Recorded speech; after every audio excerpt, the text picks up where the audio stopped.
तो चलिए अब आपको सीधा ले चलते हैं राजधानी के डिग्गी पैलेस में आयोजित हो रहे जयपुर लिटरेचर फेस्टिवल में, जहां पर अभिनेत्री काजोल एक सेशन को संबोधित कर रही। So the Sialkot saga does emphasize, if you see, there are two hands on this cover, and one of them is wearing a moli, and one of them has Allahu Akbar as a tattoo, and so that should give you a very good sense of where the story is going. Right. Kajol, there is another tweet, and this person says that, I've read all your books, Ashwin, but what is so special about this that I should really wait for it, because I always wait for your books? Kajol, considering you've read bits of it. I have.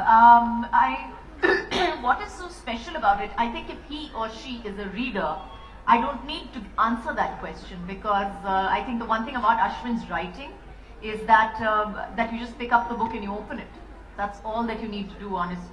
And your question will be answered once you do that. Fantastic. Thank you so much, all of you. And now the floor is open for a question and answer session. Are you ready to ask them questions?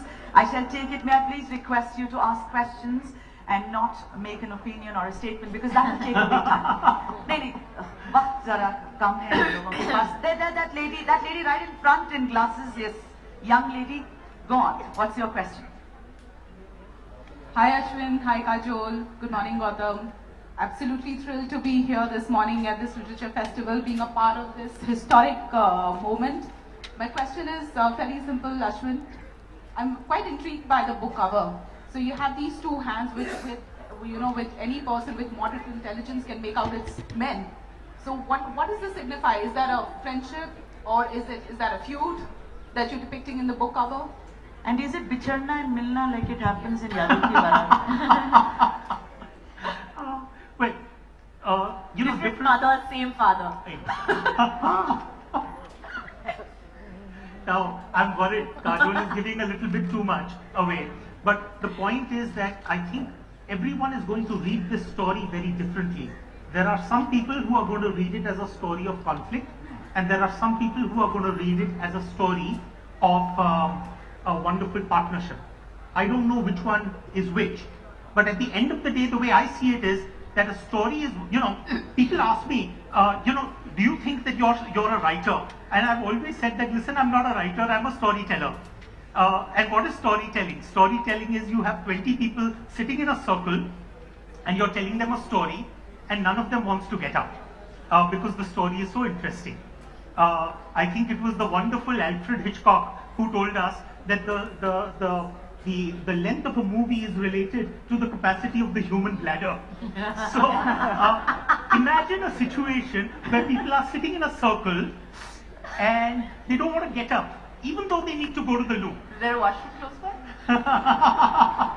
So that's a great story. And that's pretty much what we've tried to do with Sialkot. Thank you, Ashwin. Lady in the wonderful dupatta, I saw your hand go up. Thank you so much. Go ahead. Anyone else? Please put your hands. I'll come to you. Young man, I'll come to you. Hi Ashwin. Hi Kajol. Hello. Ashwin, I'm a huge fan of your writing. Thank you. I'm And your blessed. books present a huge amalgamation of, as she mentioned, fiction, history and politics. I wanted to know, how do you handle the three and balance the three? Because it's really difficult to balance all the three in one book. For me, I don't see these as very distinctly separate subjects. Honestly speaking, individually, history and mythology don't excite me. I know it sounds very strange, but they don't excite me.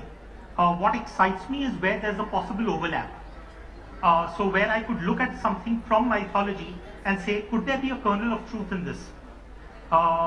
I remember a couple of years ago, and Kajol will find this story very interesting. I was in Kolkata and I had a couple of hours to kill, so I went into this little unassuming temple.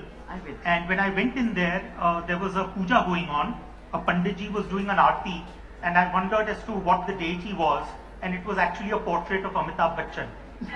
And so I thought you'd say that was a portrait of me. Well, that's happening. How would it not be? That's under construction. I saw one hand go up right there. Please, somebody get the mic to But that it was young so man. incredible.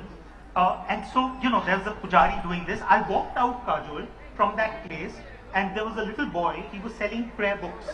So I picked up one. I bought it. It's very lovingly preserved in my collections. and it's called the Amitabh Chalisa. And I thought to myself,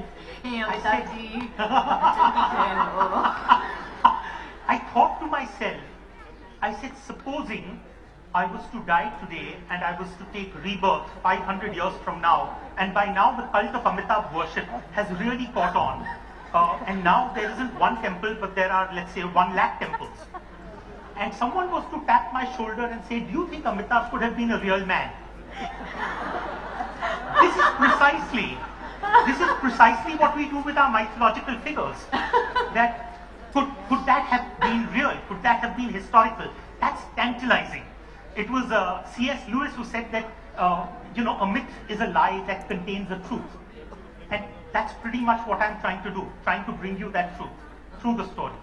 So I don't know whether I've answered your question exactly the way you wanted it. Good morning, sir. I am Ronak, and my question to you is that every writer has some voluminous surfeiting in his life.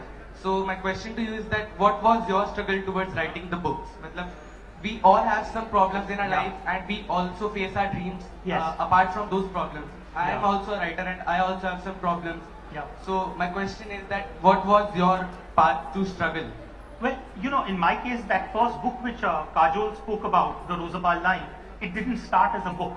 It started as actually a visit to the Rosabal shrine in Kashmir, in Srinagar. And, for those who are not familiar with that shrine, there is actually a Muslim saint from the 14th century buried there.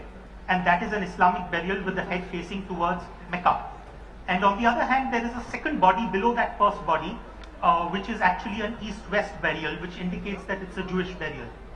And this story fascinated me because outside the tomb is a pair of crucified feet. And I said, my God, this is an incredible story. The possibility that Jesus Christ could have visited India, or could have possibly even died in India, could have possibly studied in India. It was a wow story. And so I ended up spending the next 2 years researching it. But after I had finished researching it, I had voluminous notes, and I handed it over to my wife, who currently is not listening to me, as she usually doesn't. But Smart woman. So I handed over my notes to her, and I said, why don't you read it and tell me how they sound? And the next morning she told me, she said, congratulations. So I was about to receive some good news, and she says, you found the cure for insomnia. Because the first 2 pages, and I fell asleep. So you need to make this into a story. So I converted that research note into a story over the next 1 year. So basically his struggle was that his mom brought him up well, he went to a good school, all that, and that was his struggle in life. And eventually his struggle was that his wife did not think it was very interesting, but eventually he tried to make it interesting for her. But I must tell you, a lot of people think that struggle is simply about, like for example, there is someone who comes from a family of limited means, and that is a struggle. Because you need to earn your bread and then you need to continue writing. The problem is sometimes you also come from a situation where, what I call the golden handcuff. So in my case, for example, I went to the right school, I went to the right college, I got an MBA at the right time, I married the right girl, I had my kids at the right time. All of that happened for me, but